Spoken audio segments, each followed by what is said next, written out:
নমস্কার বন্ধুরা, education culture YouTube চ্যানেলে তোমাদের স্বাগতম। তো আজকে আমি তোমাদের সাথে এমন একটা বিষয় শেয়ার করব যেটা কিন্তু অনেক স্টুডেন্টরা দ্বন্দ্বে আছো। যেমন ধরো এই বিষয়টার মূল সেটা হচ্ছে যে দাদা, আজকের দিনে দাঁড়িয়ে যদি 2024 সালে আমাকে ডিপ্লোমা ইঞ্জিনিয়ারিংয়ে অ্যাডমিশান নিতে হয়, সেক্ষেত্রে আমি কোন ট্রেডে অ্যাডমিশান নেব? ডিপ্লোমা ইন ইলেকট্রিক্যাল ইঞ্জিনিয়ারিং না diploma in computer science and technology, যেটা রয়েছে সিএসটি। অর্থাৎ তোমাদের মনে এটাই প্রশ্ন এখনও যে তুমি কি নিয়ে অ্যাডমিশান নেবে। দেখো, যদিও বেশিরভাগ স্টুডেন্টদের মনে এই প্রশ্নটা থাকার কথাই নয়, তার কারণ তারা আগে থেকে নিজেদের চাহিদা সম্পর্কে বা তারা যেটা করতে চায় সেটা তারা আগে থেকেই ঠিক করে রাখে। বাট যদি তোমার ক্ষেত্রে এমনটা হয়ে থাকে যে তুমি এখনও ঠিক করেই উঠতে পারোনি যে কোন ট্রেডটা নিয়ে তুমি পড়বে, সেক্ষেত্রে তোমার জন্য এই ভিডিওটা একদম সুন্দর এবং ফলপ্রসূ হবে, এটা বললাম। তো দেখো, আজকে কিন্তু দেখা যাচ্ছে আজকের দিনে দাঁড়িয়ে 2024 সালে যে কম্পিউটার সায়েন্স অ্যান্ড টেকনোলজি ট্রেডটাতে স্টুডেন্টদের পড়ার থেকে হুজুগ বেশি। হুজুগ বলে একটা কথা হয়, সেটা হচ্ছে হুজুগ বেশি। অর্থাৎ সবাই পড়ছে, আমার দাদার ছেলে পড়েছে, তার কাকার ছেলে পড়েছে, তার মামার ছেলে পড়েছে, এই হিসেব কষে কিন্তু আমরা সেই কম্পিউটার সায়েন্স অ্যান্ড টেকনোলজিতে অ্যাডমিশান নিচ্ছি।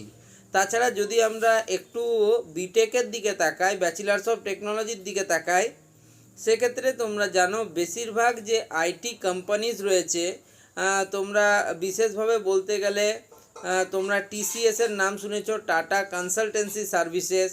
তাছাড়া তোমরা মাইক্রোসফট, ঠিক আছে, নেক্সট তোমরা গুগল পর্যন্ত কোম্পানির নাম শুনেছ, যেগুলোতে কিন্তু computer science and engineering CSE এবং আইটি অর্থাৎ ইনফরমেশন টেকনোলজি ব্রাঞ্চের বিটেক স্টুডেন্টদের কিন্তু রিক্রুট করা হয়। গেটের মাধ্যমে হোক, যেভাবেই হোক রিক্রুট করা হয়। তো তাই দাদা, আমি প্রথমে কম্পিউটার সায়েন্স অ্যান্ড টেকনোলজিতে ডিপ্লোমা করব, দেন আমি 3 ইয়ার্সের কিন্তু কম্পিউটার সায়েন্স অ্যান্ড ইঞ্জিনিয়ারিং বা ইনফরমেশন টেকনোলজিতে বিটেক করব, অ্যান্ড দেন আমি কিন্তু এই এমএনসিগুলোতে জব করব। এটা কিন্তু অনেকের ইচ্ছে। তো তোমাদের যাদের এই ইচ্ছেটা রয়েছে, তো তাদের আমি কিছু উদাহরণ দিই। দেখো, পশ্চিমবাংলার ডিপ্লোমা কলেজের তুলনায় তোমাদের বিটেক কলেজের সংখ্যা অনেক অনেক অনেক কম। গভর্নমেন্ট যদি কলেজের কথা বলি, তোমরা বিটেক কলেজ বলতে সবার প্রথমে তোমাদের মনে নাম আসবে যাদবপুর ইউনিভার্সিটি, দেন কল্যাণী গভর্নমেন্ট পলিটেকনিক, তৃতীয় নম্বরে তোমরা অবশ্যই রাখবে দেখো জলপাইগুড়ি গভর্নমেন্ট পলিটেকনিক, দেন তোমরা রাখবে government polytechnic college of Baharampur Srirampur বা তোমাদের রামকৃষ্ণ মাহাতো গভর্নমেন্ট পলিটেকনিক পুরুলিয়া। তাছাড়া খুব রেয়ারেস্ট হলে Cooch Behar government polytechnic, Cooch Behar government engineering college. তো এগুলো ছাড়া খুব বেশি কিন্তু সরকারি গভর্নমেন্ট পলিটেকনিক কলেজের সরকারি গভর্নমেন্ট ইঞ্জিনিয়ারিং কলেজের কথা তোমরা কিন্তু জানো না। সেক্ষেত্রে তোমাদের কিন্তু লিমিটেড সিটস অ্যাভেলেবিলিটি থাকবে।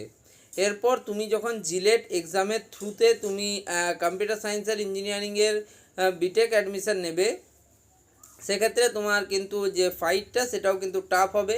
আর যাই হোক, দেখো প্রত্যেকটা স্টুডেন্টের অনেক কিছুর উপর ডিপেন্ড করে। এক হচ্ছে তার এবিলিটি টু লার্ন, সে কী লার্ন করতে চাইছে, তার ফাইন্যান্সিয়াল কন্ডিশন বা ফ্যামিলি কন্ডিশন কি রয়েছে, তাছাড়া তোমার জব তুমি কি চাইছো, মানে তুমি কি 3 ইয়ার্স ডিপ্লোমা ইঞ্জিনিয়ারিং করার পরেই জব চাইছো, না তুমি ভাবছো যে না আমার হাতে সময় রয়েছে আমি বিটেক করব। যদি সত্যি আমাকে একটা কথা জিজ্ঞেস করো যে বিটেকের ক্ষেত্রে দাদা বেস্ট ট্রেড কোনটা, আমি চোখ বন্ধ করে তোমাদের বলবো তোমরা কিন্তু সিএসই বা কম্পিউটার সায়েন্স অ্যান্ড ইঞ্জিনিয়ারিং নাও বা আইটি ব্রাঞ্চে ভর্তি হও। এক্ষেত্রে আমি তোমাদের সাথে একদম 100% সহমত। কিন্তু সেটাই যদি পলিটেকনিকের ক্ষেত্রে হয়, সেক্ষেত্রে যে কম্পিউটার সায়েন্স অ্যান্ড টেকনোলজিটা বিটেকের কম্পিউটার সায়েন্স অ্যান্ড ইঞ্জিনিয়ারিংয়ের সমসাময়িক, এটা কিন্তু ভাবো না।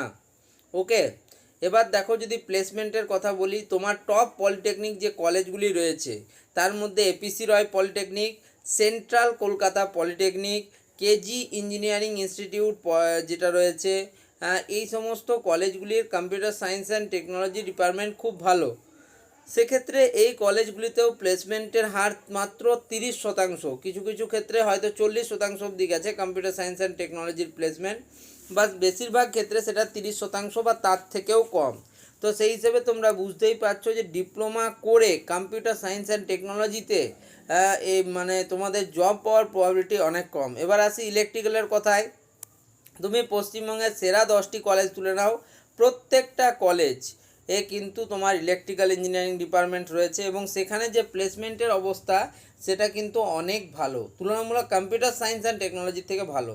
এবার বলবে যে দাদা তাহলে তুমি তো মানে তুমি ইঞ্জিনিয়ারিং করেছো ইলেকট্রিক্যাল বলে তুমি চাইছো যে আমরাও পলিটেকনিক করি ইলেকট্রিক্যালে, সেই জন্যই তুমি বলছো, তুমি পক্ষপাতিত্ব করছো। দেখো, আমি আমার ফ্যামিলি কন্ডিশনের উপর নির্ভর করে কিন্তু আমি নিয়েছিলাম, কারণ আমি জানি যে পরবর্তীকালে বিটেক করতে অতটা সহজ কিন্তু হবে না আমার ক্ষেত্রে জার্নিটা।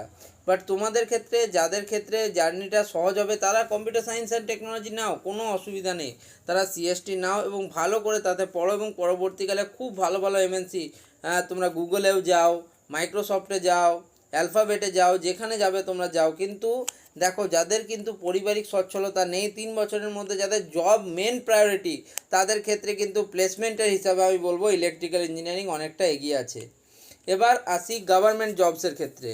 তো যদি তুমি ইলেকট্রিক্যাল, সিভিল বা মেকানিক্যাল যে কোনো ট্রেডিশনাল ব্রাঞ্চের স্টুডেন্ট হও, সেক্ষেত্রে আরআরবি যেই, স্টেট গভর্নমেন্টের যে জুনিয়র ইঞ্জিনিয়ার এক্সাম, এসএসসি যেই সহ বিভিন্ন ধরনের কিন্তু গভর্নমেন্ট এক্সামের জন্য সরাসরি তোমাকে নেওয়া হবে, মানে ইন্টারভিউর মাধ্যমে, এক্সামিনেশনের মাধ্যমে তুমি কিন্তু এলিজিবল। বাট সেটাই কম্পিউটার সায়েন্স অ্যান্ড টেকনোলজির ক্ষেত্রে নয়, এটা আমি তোমাদের আগেই বলে দিলাম। এবার আসি এডুকেশান প্রফেন্সি। দেখো, কম্পিউটার সায়েন্স অ্যান্ড টেকনোলজিটা যাদের কম্পিউটার রিলেটেড খুব ইন্টারেস্ট রয়েছে তাদের জন্য সেটা খুব ভালো। কেউ নিয়েছে তার রেফারেন্সে আমি নেব, এটা কিন্তু তোমার উত্তর হতে পারে না। বাট ইলেকট্রিক্যাল ইঞ্জিনিয়ারিংয়ের ক্ষেত্রে কি হচ্ছে, ইলেকট্রিক্যাল ইঞ্জিনিয়ারিং স্টুডেন্টরা দেখো অলরেডি তোমরা যারা ক্লাস 10 পাস করেছো, তোমরা সেখানে static electricity, dynamic electricity, electromagnetism, magnetic induction, এগুলো সম্বন্ধে অলরেডি পড়েছো। যারা 11-12 করে ডিপ্লোমা ইঞ্জিনিয়ারিংয়ে অ্যাডমিশান নিচ্ছ, তারা তো আরও ডেপথে ডিটেলসে পড়েছো Faraday's law of electromagnetic induction, Lenz's law, Fleming's left hand rule, right hand rule. ফলে তোমাদের সেখান থেকেই কিন্তু ইন্টারেস্টটা ডেভেলপড হয়ে গেছে ইলেকট্রিক্যালের প্রতি। ফলে কি হচ্ছে, তুমি যেহেতু ওটা আগে করে নিয়েছো, সেহেতু তোমার কিন্তু রিসেন্টে প্রবলেম আসবে না, যেটা কম্পিউটার সায়েন্স অ্যান্ড টেকনোলজির ক্ষেত্রে প্রবলেমটা হবে যদি তুমি ডাইরেক্ট মাধ্যমিক থেকে এতে জাম্প করো। এবার আসি কোন বিষয়টা টাফ। অবশ্যই কিন্তু তুমি যদি মাধ্যমিক থেকে সরাসরি কম্পিউটার সায়েন্স অ্যান্ড টেকনোলজি করো সেটা টাফ হবে। বাট যদি তুমি ক্লাস 12 পাস করার পর যখন তুমি কম্পিউটার সায়েন্স নিয়েছিলে তোমার ট্রেড হিসেবে, তখন সেক্ষেত্রে কিন্তু সেটা সহজ হবে। বাট ইলেকট্রিক্যালের ক্ষেত্রে বলবো, যদি তুমি 10th লেভেল থেকেও ডাইরেক্ট ইলেকট্রিক্যাল ইঞ্জিনিয়ারিংয়ে অ্যাডমিশান নাও, সেক্ষেত্রেও তোমার কিছুটা কিন্তু ভিত আগে থেকেই তৈরি থাকবে, এটাই কিন্তু তোমার সুবিধা।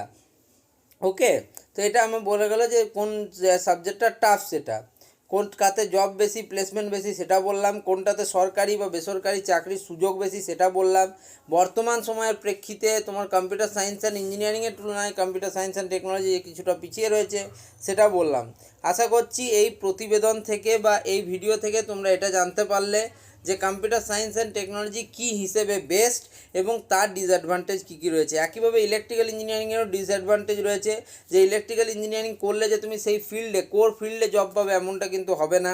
তাছাড়া দেখো, ইলেকট্রিক্যাল ইঞ্জিনিয়ারিংয়ের ক্ষেত্রে ব্যাপারটা কী হচ্ছে, সেটা রিস্কই একটু বেশি, জব রিস্ক একটু বেশি, সেই তুলনায় কিন্তু কম্পিউটার সায়েন্স অ্যান্ড টেকনোলজিতে জব রিস্ক হচ্ছে কম। একইভাবে হচ্ছে দেখো, তোমার যেহেতু কম্পিটিশান অনেক বেশি ইলেকট্রিক্যাল ইঞ্জিনিয়ারিংয়ে, তাই সেখানে জব পাওয়ার প্রবাবিলিটিটা কম। বাট তোমার কম্পিউটার সায়েন্স অ্যান্ড টেকনোলজিতে যেহেতু এখনও অবধি যতদূর জানা যাচ্ছে তোমাদের হচ্ছে রিস্ক কম, রিওয়ার্ড কিন্তু তোমাদের স্টুডেন্ট কম ভর্তি হয়, সেক্ষেত্রে তোমাদের জব পাওয়ার প্রবাবিলিটিটা বেশি। তো এই ভিডিওতে আমি কখনোই বলছি না যে তোমার জন্য ইলেকট্রিক্যাল বেস্ট বা computer science and technology best. তুমি তোমার পার্সপেক্টিভ, তুমি তোমার পারসিকুয়েন্স, পারিপার্শ্বিক অবস্থা এর উপর নির্ভর করে সিদ্ধান্ত নাও, এবং প্রত্যেকটা ট্রেড কিন্তু নিজের মধ্যে বেস্ট। এটাই কিন্তু এই ভিডিওতে বলার উদ্দেশ্য ছিল। ভিডিওটা এখানেই শেষ করছি, ধন্যবাদ।